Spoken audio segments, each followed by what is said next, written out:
টুনটুন খরগোশ আর জাদুর রংধনু।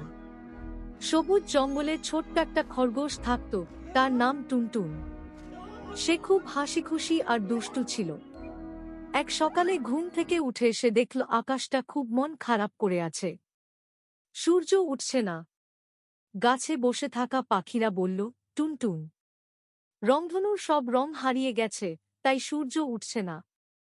টুনটুন অবাক হয়ে বলল, তাহলে তো আমাদের রংগুলো খুঁজে বের করতে হবে।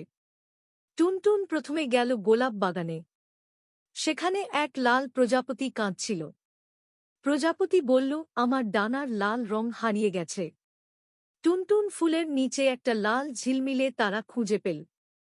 তারপর সে গেল নদীর ধারে। সেখানে ছোট্ট মাছগুলো দুঃখ করে বসেছিল। হঠাৎ টুনটুন পানির ভেতরে নীল রঙের মুক্তা দেখতে পেল। টুনটুন একে একে 7টা রং খুঁজে পেল।